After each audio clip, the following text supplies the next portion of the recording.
Hello guys, most welcome. हम कर रहे हैं कंपनी लॉ। चैप्टर हमारा चल रहा है मैनेजमेंट ऑफ अ कंपनी। उसमें डायरेक्टर वाला हम टॉपिक कर रहे हैं और इस डायरेक्टर से रिलेटेड बहुत सारे टॉपिक्स, बहुत सारे सेक्शंस हमने अभी तक कर लिए हैं। आज हम इस चैप्टर को आगे बढ़ाएंगे और आज हम qualifications and disqualifications of directors को कंप्लीट करेंगे।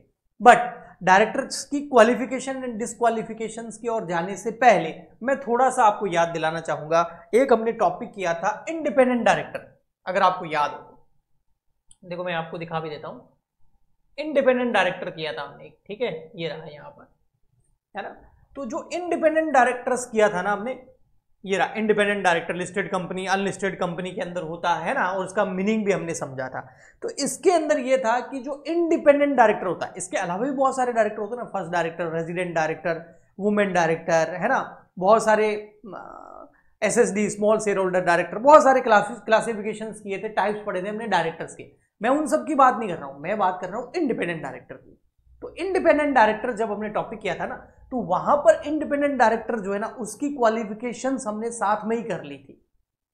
जब इंडिपेंडेंट डायरेक्टर किया था ना, तो इंडिपेंडेंट डायरेक्टर की क्या क्वालिफिकेशन होती है, सभी डायरेक्टर की नहीं, ओनली इंडिपेंडेंट डायरेक्टर की सेक्शन नंबर 149 का सबसेक्शन 6 के अंदर करी थी कि भैया जो इंडिपेंडेंट डायरेक्टर होता है ना, हाँ, उसके पास में किसी फील्ड की एक एक्सपर्टीज होनी चाहिए, है ना, उसके पास किसी एक रिलेवेंट फील्ड का एक्सपीरियंस होना चाहिए, ओके, और बोर्ड के हिसाब से वो डायरेक्टर फिट बैठना चाहिए। इसके अलावा भी बहुत सारी करी थी हमने। देखो ये देखो, वो डायरेक्टर जो है या प्रमोटर जो है किसी कंपनी का, या उसकी holding company, subsidiary company, associate company में कोई इंटरेस्ट नहीं होना चाहिए। ये सब हमने करा था ना, याद है आपको? ये सब करवा चुका हूं मैं, है ना, कि कोई मॉनेटरी रिलेशन नहीं होना चाहिए तो उस खुद कंपनी का और उसकी holding, subsidiary, joint venture company का, उस पर्सन का जो डायरेक्टर बनना चाहता है। तो ये सब हमने कर लिया था। तो ये जो क्वालिफिकेशन किया था ना, ये इंडिपेंडेंट डायरेक्टर का किया था। आज जो मैं आपको बात कर रहा हूं वो इंडिपेंडेंट डायरेक्टर के अलावा जो डायरेक्टर है उनकी बात कर रहा हूं कि उनके पास क्या क्वालिफिकेशन होना चाहिए कि वो किसी कंपनी के डायरेक्टर बन सकते हैं। तो आप कंफ्यूज मत होना, इंडिपेंडेंट वाला मामला अलग था, वो हम कर चुके हैं। चलिए अभी हम बढ़ते हैं आगे। यहां पर ये देखिए, अब बाकी सब डायरेक्टर्स जो है उनकी क्वालिफिकेशंस क्या है, तो उनकी क्वालिफिकेशन से रिलेटेड हमारा जो कंपनीज एक्ट है वो क्या बोलता है। The companies act 2013 has not yet determined any educational and professional qualifications of director. Companies act जो है वो किसी भी टाइप की कोई क्वालिफिकेशन, कौन सी, एजुकेशनल एंड प्रोफेशनल क्वालिफिकेशन नहीं बताता है कि भैया आपके पास ये डिग्री होगी तभी आप डायरेक्टर बन सकते हैं, ऐसा कुछ भी नहीं है। ओके जी। Also the act does not place qualification for director. Okay जी, ठीक।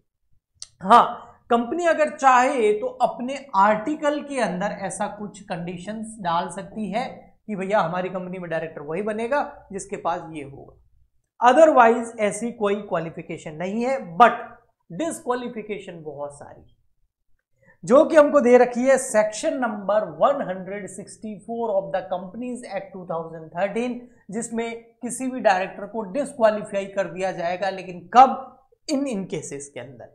तो ये सारी डिसक्वालिफिकेशंस है, इनमें से कोई भी एक डिसक्वालिफिकेशन डायरेक्टर के पास में है तो वो डायरेक्टर फिर किसी भी कंपनी का डायरेक्टर नहीं बन सकता। ओके जी, अब ये डिसक्वालिफिकेशंस क्या है, तो फर्स्ट, डायरेक्टर अगर अनसाउंड माइंड का, अब साथ साथ में ये की वर्ड लिखते रहो, इतना सब रट्टा मारने की जरूरत नहीं है, फिर आप अपने हिसाब से लाइंस बना के लिख देना। अगर डायरेक्टर अनसाउंड माइंड का है, या फिर डायरेक्टर जो है उसको, मतलब वो पर्सन, डायरेक्टर तो क्या है, वो पर्सन जो डायरेक्टर बनना चाहता है, अगर वो अनसाउंड माइंड का है, मतलब वो पागल है, उसके पास, उसको डॉक्टर ने पागल का सर्टिफिकेट दे रखा है, तो वो फिर किसी कंपनी का डायरेक्टर नहीं बन सकता। और अगर डायरेक्टर बन गया उसके बाद में अनसाउंड माइंड हो गया है तो वो फिर डिस्क्वालीफाई हो जाएगा, उसको रेजिग्नेशन देना पड़ेगा। ओके। इसके अलावा अगर कोर्ट डिक्लेयर कर दे कि भाई ये बंदा जो है ये डायरेक्टर बनने योग्य नहीं है, तो फिर उसको डायरेक्टर नहीं बनाया जाएगा। तो फर्स्ट समझ में आ गया, अनसाउंड माइंड याद रखना, या फिर कोर्ट अगर डिक्लेयर कर दे। सेकंड है, द डायरेक्टर इज अनडिस्चार्ज अनइंसॉल्वेंट। अगर कोई डायरेक्टर है और वो इंसॉल्वेंट हो चुका है, अनसाउंड माइंड और इंसॉल्वेंट। सेकंड पॉइंट क्या हो गया, इंसॉल्वेंट। इंसॉल्वेंट मतलब भैया वो पूरा उसके पास कुछ भी नहीं है, उसको कोर्ट ने इंसॉल्वेंट कर दिया। अकाउंटेंसी में हम पढ़ते हैं ना इंसॉल्वेंट, जिस पर्सन के पास में कुछ भी नहीं होता, उसकी लायबिलिटी बहुत ज्यादा हो जाती है और वो कोर्ट के पास जाता है, बोलता है भैया मेरे पास लोन वोन ज्यादा हो गए हैं, मेरे पास इतनी एसेट है नहीं, लोग मेरे को मार के खा जाएंगे एक तरीके से, तो आप ही निपटारा करा दो। तो कोर्ट जो है वो जांच बिठाता है और सब सही पाता है, तब जो है कोर्ट क्या करता है, उसकी सारी एसेट्स को बेचकर जितनी लायबिलिटी पे हो सकती है उतनी कर देता है और उसके बाद में नोटिस जारी कर दिया जाता है कि भाई अब इस बंदे को कोई परेशान मत करो, इसके पास कुछ भी नहीं है।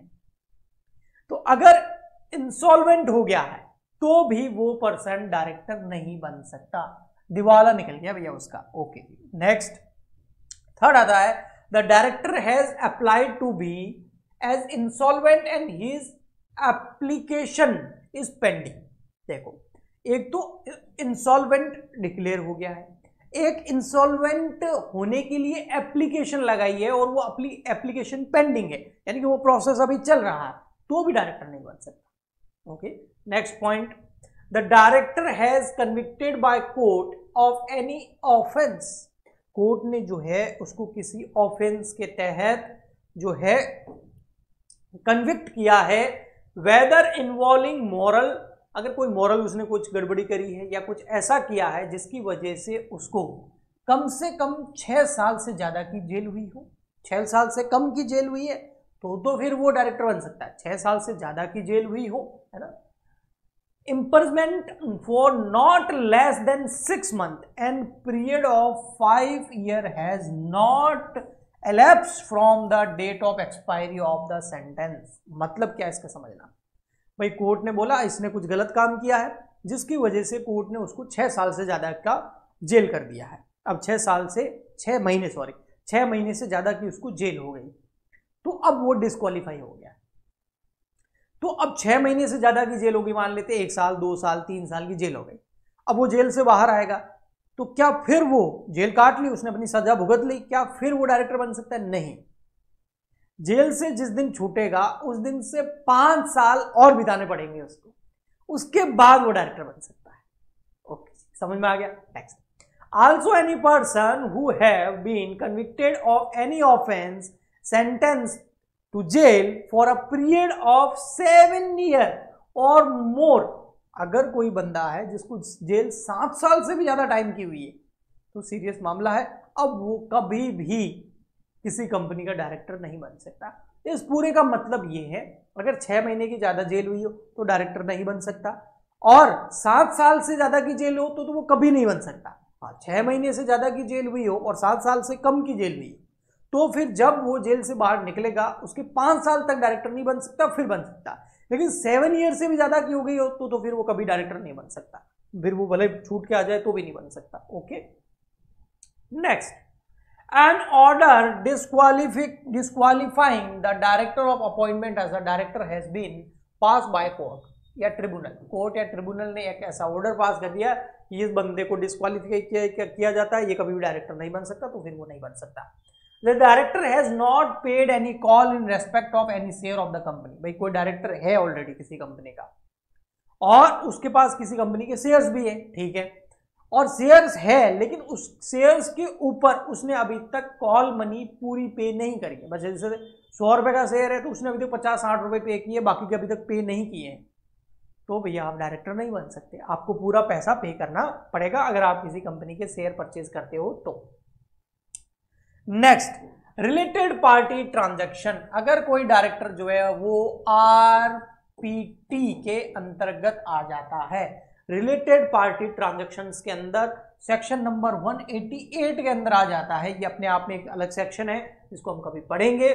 और any time during the last preceding 5 years, पिछले 5 सालों के अंदर, ओनली पीछे 5 साल ही जाना है, जैसे अभी 2025 चल रहा है तो 2020 तक, यहां तक ही जाना है। उससे पहले क्या हुआ वो नहीं, पिछले 5 सालों में अगर वो रिलेटेड पार्टी ट्रांजैक्शन के अंतर्गत आ जाता है तो वो डायरेक्टर नहीं बन सकता। नेक्स्ट, हाईलाइट किया हुआ है तो अच्छे से समझना, a company in which the director is part of the board has not filed financial statement or annual return for any continuous period of 3 financial years।